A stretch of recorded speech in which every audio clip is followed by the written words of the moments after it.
Hey guys, welcome back to my YouTube channel। जैसा कि हमने आपसे प्रॉमिस किया था कि कश्मीर व्लॉग के बाद हम एक इन्फॉर्मेटिव व्लॉग बनाएंगे जिसमें कि हमारे ट्रैवल का जो स्मॉल डिटेल्स है वो सारा हम कवर करेंगे। तो ये वाला व्लॉग वही है कि हम सारे इन्फॉर्मेशंस को एक साथ कलेक्ट करके आपके लिए लेकर के आए। मैंने सब कुछ अपने फ़ोन में नोट डाउन किया हुआ है और बस स्टार्टिंग से स्टार्ट करते हैं। सबसे पहले फ़्लाइट का क्या हमारे चार्जेस थे वो बताएं आप। फ्लाइट चार्जेस मैं चेक कर रहा था जो लोकल अपने हैं मेक माई ट्रिप में या यात्रा में, जो कि मुझे थोड़ा एक्सपेंसिव पड़ रहा था। तो मैंने अपने ट्रैवल एजेंट को, जो हमारे ट्रैवल एजेंट थे, उनको ही हमने बोला था कि आप हमारी बुकिंग कर दो। तो हमारा टोटल कॉस्ट आया था, जो कि हमने ऑलमोस्ट 2 वीक्स पहले कराया था। रिटर्न टिकट्स का करीब 13,000 रुपये आया था फ्लाइट टिकट्स का, जो कि ट्रैवल एजेंट ने ही बुक करके दिया था। अगर आप ट्रैवल एजेंट के थ्रू बुक नहीं करते हैं, आप अगर खुद अकेले बुक करते हैं, मतलब इंडिविजुअल अपना कोई पैकेज नहीं लेते हैं, खुद से टिकट बुक करते हैं, तो उसका भी आपको 2500 टू 3500 के बीच का आपका फेयर आएगा। डिपेंड करता है कि आप कितने, मतलब जो भी आपका ट्रैवल का डेट है उसके कितने आसपास आप बुक कर रहे हैं। लेकिन फिर भी 2500 से 3500 के बीच में ये आपका टिकट का एक्सपेंस आएगा। और ये दिल्ली से एक्सपेंस बता रही है हाँ। तो आप अगर अलग अलग पार्ट में है तो अलग एक्सपेंस आ सकता है। 2 चीजें जो और ध्यान देने की है फ्लाइट में, एक तो फ्लाइट की टाइमिंग। अगर आप चाहते हैं कि उसी दिन आप पहुंचकर और उसी दिन कुछ एरिया आप कवर कर दें, या तो श्रीनगर या कहीं भी अगर आप जाना चाहते हैं, तो इसके लिए आप अर्ली फ्लाइट्स प्रेफर करें। मेरे हिसाब से मुंबई से या जितने भी मेजर सिटीज हैं हमारी, दिल्ली, मुंबई, इन सब से अर्ली फ्लाइट्स अवेलेबल है, जो कि वहां पर ऑलमोस्ट 10 बजे तक पहुंच जाती है। और क्या है, आपको दिन भर का टाइम मिलता है जहां से आप आराम से प्रॉपरली कवर कर सकते हैं। दूसरा एक निगेटिव पॉइंट ये है कि अगर फ्लाइट्स वीकेंड पे लेते हैं तो वीकेंड में सेकेंड हाफ में फ्लाइट्स कैंसिल होती हैं बहुत सारी, क्योंकि उस समय, अभी जब हम विंटर्स में गए थे तो ज्यादा उस टाइम स्नो होता है और स्नोफॉल या कुछ भी ट्रैफिक के चलते फ्लाइट्स कैंसिल होती है बहुत। तो आप कोशिश करें या तो वीकेंड पे नहीं लेने का, और वीकेंड पे लेते हैं तो अर्ली फर्स्ट हाफ का लीजिए, वो ज्यादा बेटर है। तो ये तो हो गया फ्लाइट का कि आप फ्लाइट का फेयर आपका क्या होगा। फ्लाइट का टाइमिंग प्रेफर करें आप मॉर्निंग का टाइम लें, क्योंकि अगर आप मॉर्निंग में जाते हैं तो आपके पास टाइम रहता है, आप पूरा डे जो है श्रीनगर एक्सप्लोर कर सकते हैं। ये हमने जो ट्रैवल किया है, मैं आपको दिल्ली से लेकर के श्रीनगर तक का अभी एक्सपेंस बताया वो। और टाइमिंग हमारा, हम सुबह निकले हुए थे यहाँ से, हमारी 8 o'clock की फ्लाइट थी। 8:45 की फ्लाइट थी हमारी। 8:45 की फ्लाइट थी। 11 बजे पहुंच गए थे। हाँ, और जो फ्लाइट का ड्यूरेशन था वो था करीब 1.25 घंटे का। 1.25 घंटा। हाँ। एक घंटा 1.25 घंटा का ड्यूरेशन। हाँ, तो आप जिस भी एरिया में आप रहते हैं तो अपने अकॉर्डिंग आप 2-2.5 घंटा पहले निकले और मॉर्निंग का टाइम प्रेफर करें। फ्लाइट के चार्जेस हमने आपको बता दिए। अब नेक्स्ट, जब आप फ्लाइट पे चढ़ते हैं तो आप प्रेफर करें कि आपको राइट हैंड साइड वाली विंडो सीट मिले, क्योंकि वहाँ से जो आप हिमालय का जो पूरा व्यू देखेंगे वो बहुत ही अच्छा, बहुत ही शानदार है। तो प्रेफर करें विंडो सीट, और वो भी राइट हैंड साइड का। तो अच्छे मोमेंट्स आपको दिखेंगे उसमें, जो कि हमने भी लिया है क्लिप्स। आप हमारे पहले के व्लॉग्स देखेंगे तो उसमें आपको मिलेंगे। उसके बाद आप श्रीनगर एयरपोर्ट पहुंचते हैं तो वहाँ पे कंपलसरी है कि आपका कोविड का जो है रिपोर्ट वो होना ज़रूरी है। मे बी आप प्रिंट आउट निकाल लें या फिर डाउनलोड करके रखें। हमारे केस में ना, हमने प्रिंट आउट निकाला था। और क्या होता है, अगर आप बाहर से फ्लाई करते हैं तो most of the times network उतना अच्छा नहीं रहता है। Although network through out Kashmir बहुत अच्छा है, लेकिन एयरपोर्ट पे कहीं भी आपका नेटवर्क, जैसे मुझे ऑलमोस्ट 15-20 मिनट लग गया था रिपोर्ट डाउनलोड करके वापस दिखाने में। लेकिन ऑफिशियल्स बहुत ही सपोर्टिव थे, उन्होंने बोला कि आप टाइम लो। किसी ने हमें अपना हॉटस्पॉट कनेक्शन भी दिया ताकि वो रिपोर्ट हमारा इजीली डाउनलोड हो गया, और फिर हमने दिखाया। तो फिर वो एक आपको स्टैंप लगाते हैं आपके यहाँ पर, ताकि ये सस्टेन करे थोड़ा देर तक। में देखा भी होगा, मैंने वो दिखाया है। तो ये स्टैंप लगाकर फिर आप जाएंगे तो आपको कोविड का टेस्ट नहीं कराना पड़ेगा। अगर आप निकलते हैं बिना टेस्ट कराए तो बाहर में RT-PCR टेस्ट करते हैं वो आपका इंस्टेंट, फिर आपको 2-4 घंटे वेट करना पड़ेगा। जब रिजल्ट आएगा तब आप बाहर निकल सकते हैं। तो इन शॉर्ट, आपका कोविड का जो रिपोर्ट है वो हैंडी रखें डाउनलोड फॉर्म में, या फिर आप उसका प्रिंट आउट रखते हैं तो वो रखें, तो इससे आपका टाइम थोड़ा सेव होगा। हमारे पास इंटरनेट नहीं था वहाँ, और उनको डाउनलोड करते करते टाइम हो गया, तो थोड़ा सा हमारा टाइम वहाँ पे लगा, हाफ एन आवर जैसा। तो ये बहुत इंपॉर्टेंट है। RT-PCR जो अपना रिपोर्ट है वो आप हैंडी रखें दिखाने के लिए, क्योंकि ये एयरपोर्ट पे बिल्कुल चेक करेंगे, वो बहुत इंपॉर्टेंट है।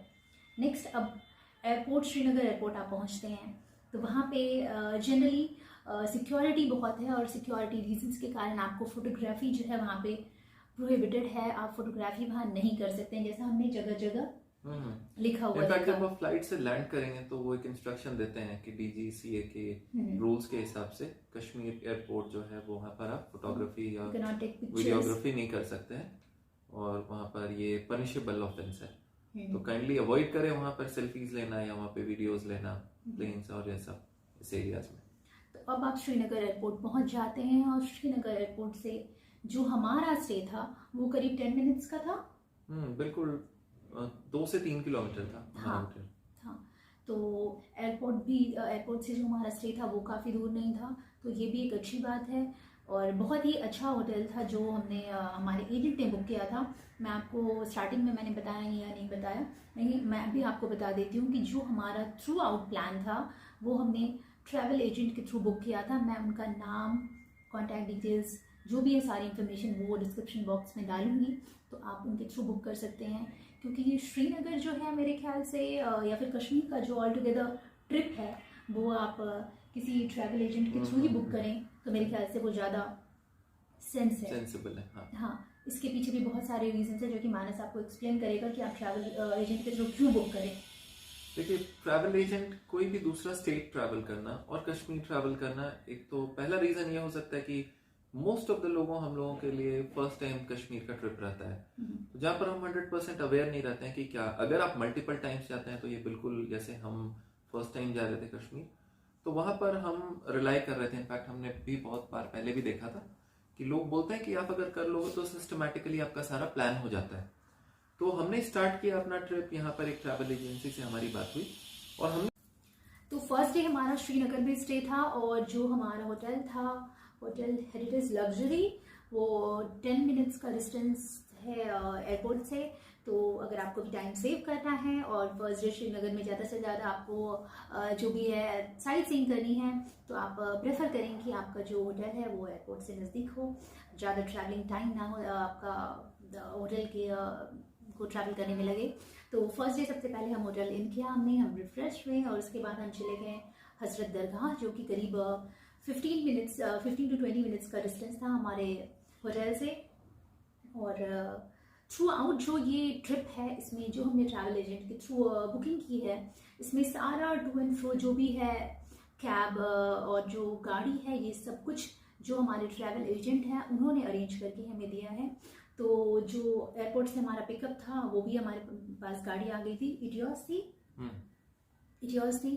और जो ड्राइवर थे आदिल भाई, बहुत ही सपोर्टिव, बहुत ही अच्छे, उन्होंने थ्रू आउट हमें बहुत ही हेल्प किया, गाइड किया। तो सबसे पहले हम होटल पहुंचे और वहाँ से निकल गए हजरत दरगाह के लिए। दरगाह में हमने हजरत दरगाह अच्छे से एक्सप्लोर किया और बहुत अच्छा व्यू है वहाँ पे। जिस दरगाह के ऑपोजिट डल लेक है, तो वहाँ बिल्कुल जाएं आप दरगाह, अपना हेड कवर करें, और जो कि गर्ल्स और बॉयज़ दोनों के लिए मैंडेटरी है। और दरगाह जाने के बाद हम चले गए जो कश्मीरी वाजवान थाली है वो ट्राई करने के लिए मुगल दरबार। और वाजवान थाली का एक्सपीरियंस कैसा रहा तुम्हारा? वाजवान थाली बहुत ही अच्छा था और थोड़ा यूनिक था, इनफैक्ट थोड़ा डिफरेंट है, क्योंकि कुछ जो ग्रेवी है उनकी वो इतनी टेस्टी है, जैसे आलू दम की जो उनकी ग्रेवी है वो बहुत ही अच्छी है। और खास करके उनका जो मटन रेसिपी होता है वो जनरल जो हम खाते हैं पूरे ऑल ओवर इंडिया में उससे बहुत डिफरेंट है, स्पाइसी और साथ साथ बहुत ही टेस्टी है। तो आपको ओवरऑल खाना वहाँ का बहुत ही पसंद आएगा। हम लोगों को जैसे इनफैक्ट जो वाजवान थाली में जो उन्होंने चिकन और मटन यूज किया था वो बहुत ही डिफरेंट था। हाँ, इसके ना वो हाँ। तो वाजवान थाली जो है वो मैं आपको पहले इसके प्राइसेस बता देती हूँ। वो 4200 का है पूरा एक कंप्लीट थाली, जो कि बहुत ही ज़्यादा है। मतलब मेरे ख्याल से अगर आप ग्रुप में जाते हैं 5-6 लोग तो आप इसको शेयर कर सकते हैं, लेकिन हम सिर्फ 2 लोग थे तो हमने 1200 का क्वार्टर थाली लिया था, जो कि हमारे लिए काफ़ी था। तो अगर आप 2 जन हैं बस, तो आपको वैसे भी वेटर सजेस्ट करेंगे तो आप 1200 की जो है क्वार्टर थाली लें। उसमें मोर देन सफिशिएंट फूड रहता है 2 लोगों के लिए। कुछ तो आप खाएंगे, कुछ तो आपको छोड़ देंगे, आप खा ही नहीं पाएंगे क्योंकि इतना ज़्यादा अमाउंट क्वांटिटी रहती है इसकी। और वाजवान में आपको जितने भी कश्मीरी आइटम्स होते हैं, ड्राई आइटम्स, ग्रेवी वाले, चिकन, मटन सब रहेंगे। तो वाजवान थाली आप बिल्कुल ट्राई करें। कश्मीर जाएं तो कश्मीरी वाशवान थाली इज़ अ मस्ट। और बहुत सारे होटल्स हैं वहाँ पे लाल चौक में, लाल बाग में, जो कि वाशवान थाली के लिए फेमस हैं। लेकिन हमने जो ट्राई किया है वो है मुगल दरबार से, जो कि लाल बाग में है। बहुत ही अच्छा उनका वाशवान थाली का टेस्ट बहुत ही अच्छा लगा। तो आप भी मुगल दरबार से बिल्कुल ट्राई करें। उसके बाद जो है नेक्स्ट हम वहाँ से कहाँ चले गए हैं, मैंने पूरा ये लिस्ट तैयार किया है तो मैं देख देख के बता रही हूँ। वाजवान थाली ट्राई करने के ठीक है, तो वाजवान थाली ट्राई करने के बाद हम लोगों ने शिकारा राइड लिया। उसके लिए हम लोग डल लेक गए। डल लेक बहुत ही खूबसूरत नज़ारा है। एक चीज़ मैं बताना चाहूँगा, जो एयरपोर्ट है वो मेन कश्मीर के सेंटर से अबाउट 10-12 किलोमीटर्स है। तो हम जब हजरत दरगाह आए थे, हजरत दरगाह के साइड में आपको डल लेक मिल जाएगा, तो वहां से वो स्टार्ट हो जाता है। वहां से हमने राइड लेके हम प्रॉपर जहाँ से हम शिकारा बोट करते हैं वहां पहुंचे। वहां से हमने शिकारा राइड लिया और शिकारा का एक्सपीरियंस बहुत ही बढ़िया था। वो प्रॉपर एक अंदर छोटा सा बेड बना रहता है जिस पर आप बिल्कुल आराम। तो बेसिकली जो आपके साथ बोट लेकर जाते हैं वो आपको बहुत अच्छे से एक्सप्लेन करते रहते हैं। अलग अलग पॉइंट्स होते हैं वहां पर, जो कि जैसे कि एक पॉइंट है वहां पर जहां पर बहुत सारी मूवीज की शूटिंग हुई है, ठीक है, जैसे मिशन कश्मीर हो गया या हैदर हो गया, या अलग अलग मूवीज की जो शूटिंग हुई है वो आपको टाइम टू टाइम दिखाते रहेंगे कि ये हाउस बोट है। और हाउस बोट से याद आया कि एक डल लेक के बिल्कुल कॉर्नर में आपको साइड में लाइन से हाउस बोट्स मिलेंगे। और हाउस बोट्स बिल्कुल ही बहुत ही लग्जरी अकोमोडेशन है, जहाँ पर सारा आपको सेटअप मिलेगा, बहुत ही प्रॉपरली सेंट्रली हीटेड भी रहते हैं बहुत सारे। और यहाँ पर आपको बिल्कुल भी मतलब ठंड के सीजन में भी आपको ठंड ज्यादा नहीं लगेगी। तो उनका सेटअप बहुत अच्छा रहता है। और इसके साथ साथ जो आप बोट पर ट्रैवल करते हैं, आपको बहुत सारे हॉकर्स आते हैं साथ साथ में, जो कि या तो आपको कहवा पिलाना चाहते हैं या कोई बारबेक्यू कर रहा है वो आपसे पूछेगा, मतलब फ्रूट सैलेड देगा। फ्लोटिंग मार्केट वाला सारा उनका है, floating restaurant, floating market, floating vegetable market, floating fruits market, jewellery, accessories, handicraft, ये सारी चीजें बोट पे वो फ्लोट करते करते बेचते हैं। एंड और यही है ब्यूटी पूरी डल लेक की। तो जो ये डल लेक का भी जो ये पूरा प्लान था साइट सीइंग का, इनफैक्ट श्रीनगर का सारा जो हमारा साइट सीइंग का प्लान था, ये हमारे जो हमने पैकेज लिया था उसमें ही बुक था। तो जैसे हम बोट राइड के लिए निकले तो जो टाइम था उसके लिए शायद हमने बोट राइड का टाइम इसलिए एक्सटेंड किया क्योंकि जो नॉर्मली ये बोट राइड हमें करवा रहे थे एजेंट हमारे पैकेज में जो हमारा इंक्लूडेड था, उसमें मीना बाजार और हैंडीक्राफ्ट मार्केट और कुछ हद तक आगे हैंडलूम हैंडीक्राफ्ट वाले मार्केट्स इंक्लूडेड नहीं थे। तो इसलिए हमने अपना जो है थोड़ा सा 1 आवर का और एक्सटेंड किया, और उस एक्सटेंड करने के लिए हमको 1000 रुपीज एक्स्ट्रा पे करना पड़ा। करेक्ट, हमने 1200 पे किया था, 1200 हमने एक्स्ट्रा पे किया, जो कि बिल्कुल वर्थ है करना, क्योंकि 1 घंटा का आपको एक्स्ट्रा टाइम मिल गया। आप अच्छे से सनसेट एंजॉय कर सकते हैं, मीना बाजार देख सकते हैं, और अगर आपको स्पेशली जाकर के बोट हर जगह रुकती भी है, पूरा फ्लोटिंग मार्केट एक्सप्लोर कर सकते हैं। और प्रेफर करें कि बोट राइड के लिए इवनिंग का टाइम जो सनसेट से पहले का टाइम होता है, अगर आपने 4-4:30 बजे आपको स्टार्ट करना है तो that is the best time to enjoy the beautiful sunset. तो डल लेक का जो सनसेट है वो अपने आप में बहुत ब्यूटीफुल है, तो ये टाइम आप प्रेफर करें। तो हमने भी वही टाइम प्रेफर किया और सनसेट और डल लेक का ब्यूटी जो है बहुत अच्छे से एंजॉय किया। और जो बोट होता है राइड वाला वो भी कंफर्टेबल होता है, बहुत ही स्पेशियस होता है, मानस ने जैसे बताया। तो बहुत ही सुंदर बोट्स होते हैं। तो डल लेक की एक और खासियत ये है कि जो कश्मीर का इम्पोर्टेंट पॉइंट्स है, जैसे एक शंकराचार्य टेम्पल है, या वहाँ पर आपको टीवी टावर मिलेगा, वो सारी चीजें आप वहाँ पर डल लेक पर, जैसे आपका बोटमैन मैं बता रहा था, वो आपको इन्फॉर्म करता रहता है। अच्छा, फ्लोटिंग पोस्ट ऑफिस भी हमने देखा। बिल्कुल, एक फ्लोटिंग पोस्ट ऑफिस है, आई थिंक इंडिया का, वो बहुत ही बढ़िया है, जो कि डल लेक पर प्रॉपरली फ्लोट करता रहता है। और बहुत ही शानदार नज़ारा है। लोग आपको बहुत ही अच्छे मिलेंगे, सारे आपको ग्रीट करेंगे, आपसे पूछेंगे कि आपको ये चाहिए नहीं चाहिए। तो बहुत ही अमेजिंग प्लेस है जहाँ पर आप टाइम स्पेंड करेंगे और बिल्कुल वर्थ इट है। तो जब हमने डल लेक पर अपना बोट राइड खत्म किया तो ऑलमोस्ट शाम के 7 बज गए थे। फिर हम वापस अपने होटल आ गए। होटल आकर हमने फिर रात में अपना डिनर किया और फिर अगले दिन हम तैयार थे अपने ट्रिप के लिए गुलमर्ग। तो गुलमर्ग के बारे में स्नेहल हमें बताएंगे कि गुलमर्ग कैसा था और अगले दिन कैसा था। तो गुलमर्ग का जो डिस्टेंस है वो हमारे होटल से, जहाँ पे हम स्टे कर रहे थे श्रीनगर में, और इनफैक्ट श्रीनगर से ही जो गुलमर्ग का डिस्टेंस है वो करीब 1.5 आवर का है, ऑलमोस्ट 50 किलोमीटर ऑलमोस्ट 50 किलोमीटर्स है।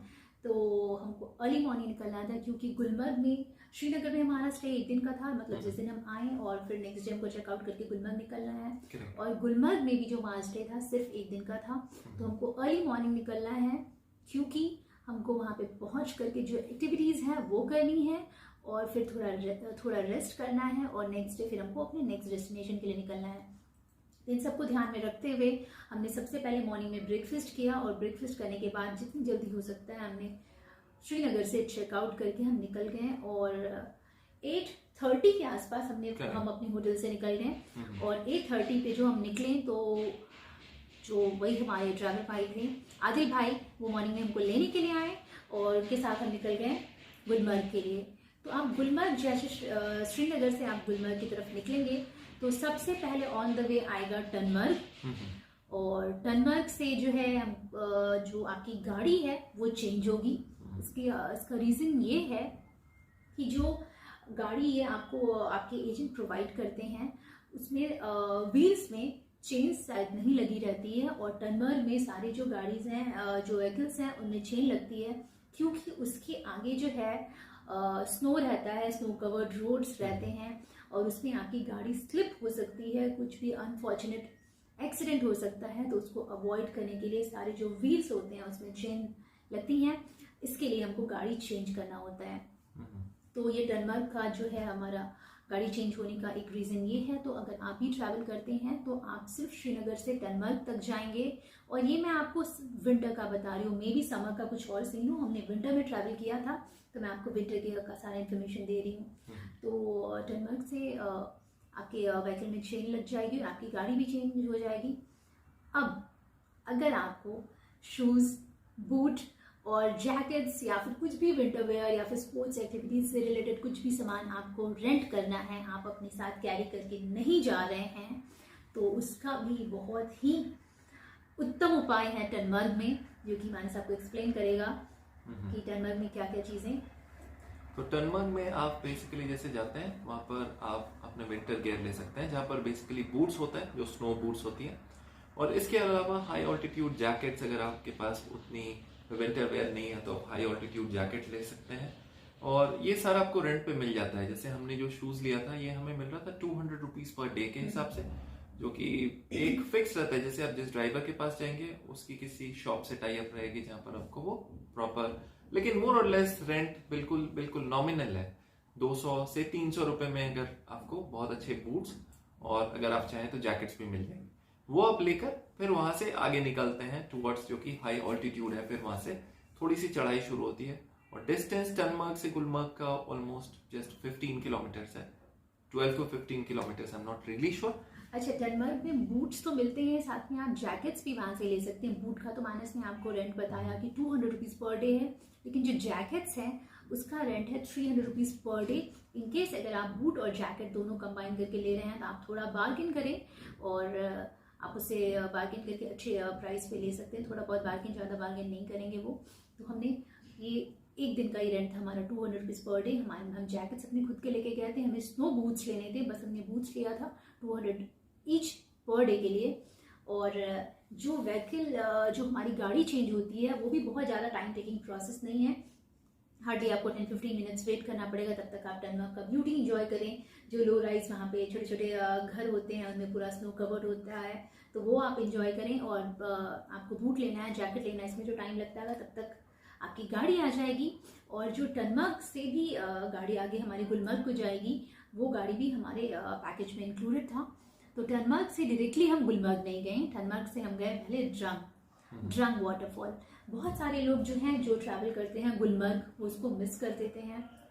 अगर आप विंटर में जा रहे हैं, विंटर में ट्रैवल कर रहे हैं, तो ड्रंग वाटरफॉल बिल्कुल जाएं, इसको स्किप ना करें। ये ऑन द वे आएगा आपको टनमर्ग टू गुलमर्ग। अगर आप चाहते हैं तो हार्डली जो है एक डाइवर्जन है बीच में जो कि 15 to 20 मिनट्स का है, वो आपको टनमर्ग से ड्रंग वाटरफॉल की तरफ लेकर के जाएगा। तो अगर आपके पैकेज में इंक्लूडेड नहीं है तो भी 1000 रुपीज़ टू एंड फ्रो का ड्राइवर चार्ज करेंगे आपसे। तो ड्रंग वाटरफॉल बिल्कुल मिस ना करें। तो जैसे ही हमारे डनमर्क वाली गाड़ी हमारी आ गई तो हम ड्रंग वाटरफॉल के लिए निकल गए। और जो ड्रंग वाटरफॉल है उसका एक्सपीरियंस पहले बताइए मानस। ड्रंग इनफैक्ट मुझे सबसे खूबसूरत जगह लगा। ड्रंग इनफैक्ट इतना खूबसूरत है क्योंकि वाटरफॉल है वो कम्प्लीटली फ्रोजन है। तो अगर आप विंटर्स में जाते हैं तो बिल्कुल आपको एक अलग ही एक्सपीरियंस मिलेगा फोटोग्राफी के लिए, वीडियोग्राफी के लिए। ये one of the best places में से है और सराउंडिंग्स इतनी ही सुंदर है जो कि मैं बता नहीं सकता हूँ। आप जाकर देखेंगे तो वो जस्टिफाइड होगा, बहुत ही खूबसूरत। और प्रेफर करें कि ड्रंग ही आप मॉर्निंग के टाइम पे जाएं ताकि क्राउड अवॉइड हो। अगर आप पिक्चर्स लेते हैं, सोशल मीडिया पे आप एक्टिव हैं, इन्फ्लुएंसर हैं, तो आपको मॉर्निंग का टाइम जो है सूटेबल रहेगा क्योंकि क्राउड आप अवॉइड करेंगे और अच्छी अच्छी पिक्चर्स आएंगी। और जो ड्रंग वाटरफॉल भी हम पहुँचे तो वो बहुत ज़्यादा ठंड है वहाँ पे। वाटरफॉल के पास जो है सन रेज डायरेक्टली नहीं आ रहे हैं तो आप बहुत ज़्यादा टाइम वहाँ नहीं दे सकते हैं। ठंड इतनी रहेगी कि आपके हाथ ठंडे पड़ेंगे, बात करना डिफिकल्ट होगा। तो अच्छी खासी फोटोग्राफी वहाँ पे हो जाएगी आपकी। और जो लोकलाइट हैं, जो बच्चे हैं ड्रंग में, उन्होंने हमें हेल्प किया बहुत। मैं स्लिप करने वाली थी तो लोग बहुत कश्मीर में बहुत स्वीट हैं, थ्रू आउट उन्होंने बहुत हेल्प किया। तो ड्रंग वाटरफॉल में हम करीब 15 मिनट्स हमने अपना टाइम बिताया। उसके बाद हम निकल गए गुलमर्ग के लिए। तो वहाँ से गुलमर्ग बहुत ज़्यादा दूर नहीं था। वहाँ से गुलमर्ग हमें वापस टनमर्ग आना रहता है और फिर टनमर्ग से फिर वापस आप जाएंगे। तो ऊपर चल के हम लोग ऑलमोस्ट 30 मिनट्स में हम लोग वहाँ से पहुँच गए थे वापस गुलमर्ग। अब गुलमर्ग पहुँच गए हम जब उस टाइम हो रहा था ऑलमोस्ट 11:30 बज रहे थे उस समय। 11:30 बजे हम होटल जाते हैं, वहाँ पर हम सारा सामान रखते हैं क्योंकि हमें सारा एक्टिविटीज भी करना था वहाँ पर और अगले दिन हमें निकलना था। तो हमने सोचा कि उस दिन को हम यूज करते हैं। हमने ब्रेकफास्ट ऑलरेडी किया हुआ था। हम जाकर हमने सारा सामान रखा, हमने रूम में प्रॉपर चेक इन वेक इन किया और फिर हम निकल गए वहां से घूमने गंडोला राइड के लिए। अब गंडोला राइड पर जाना होटल से भी एक इंटरेस्टिंग इवेंट था जहां पर हमें मिला स्लेज। अब स्लेज के बारे में आपको स्नेहल बताएंगे कि स्लेज का एक्सपीरियंस कैसा था। स्लेज एक्चुअली क्या है, गुलमर्ग में जो हमारा स्टे था वो जहांगीर कॉन्टिनेंटल होटल था जो कि हमारे पैकेज में इंक्लूडेड था। तो गुलमर्ग से आपको जाना है इधर गंडोला राइड के लिए। तो जो आपका स्टे है वहाँ से आप ट्रैवल पूरा ये स्नो कवर्ड रोड्स होते हैं तो हमारे लिए चलना उतना डिफिकल्ट है, बार बार आप स्लिप करेंगे। इवन इफ आप जो है स्नो बूट्स कैरी कर रहे हो, पहन रहे हो, फिर भी आप स्लिप करोगे ही करोगे, चोट लग सकती है। तो हमने क्या किया, स्लेज गाड़ी ले लिया। तो स्लेज जो है मैंने और मानस दोनों हम स्लेज पे गए थे। जो स्लेज के हमारे चार्जेस हैं वो है 1100 ईच। और जो स्लेज हमें लेकर के जाते हैं वो करीब 15 to 20 मिनट्स उन्होंने लिया हमको गंडोला तक छोड़ने के लिए। तो स्लेज का भी अपने आप में बहुत ही अच्छा एक्सपीरियंस है। अगर आप वॉक कर सकते हैं तो आप वॉक कीजिए, लेकिन अगर आप स्लेज एक्सपीरियंस करना चाहते हैं तो ये भी एक तरह से स्नो एक्टिविटी है। तो आप स्लेज गाड़ी भी ले सकते हैं, आपका टाइम सेव होगा और 1100 टू एंड फ्रो का अच्छा है, एक एक्टिविटी भी हो रही है। बिल्कुल। तो सबसे पहले तो जो स्लेज है उन्होंने हमको गंडोला तक छोड़ा और स्लेज के जो चार्जेस हैं ये हमारे पैकेज में इंक्लूडेड नहीं है, ये हमने अपना एडिशनल पे किया। ठीक है, अब क्या है, अब हम गंडोला तक पहुंच गए। तो इसमें जब आप गंडोला पे पहुंचेंगे तो आपको टिकट बुक करनी पड़ेगी। और टिकट बुक करने के लिए अगर आपके पास टाइम कम है और आप वहाँ पहुँचते हैं फिर आप लाइन में लगते हैं तो एक टाइम तक ही गंडोला की राइड होती है। उसके बाद इवनिंग में वो आपको एंटर करने नहीं देंगे। और सब कुछ कमर्शियल है वहाँ पे गुलमर्ग में, कोई रेजिडेंशियल एरिया नहीं है। तो एक टाइम तक ही गंडोला की टाइमिंग होती है। तो एडवाइजेबल है कि आप अपने एजेंट को बोलें, वो आपका टिकट बुक करेंगे। गाइड होते हैं वहाँ पे लोकल, वो आपका टिकट बुक करेंगे। मीन्स आपको लाइन में लगने की ज़रूरत नहीं है। अगर आप टाइम सेव करना चाहते हैं तो आप किसी न किसी लोकल गाइड से वहाँ पे अपना टिकट बुक करके रखें गंडोला राइड के लिए, जो कि हमने भी बुक किया। हमने जो हमारे एजेंट हैं उन्होंने हमारे लिए गाइड बुक करके रखा था जो कि गुलमर्ग में हमारे साथ रहा भी और हमारे लिए उन्होंने टिकट भी बुक किया।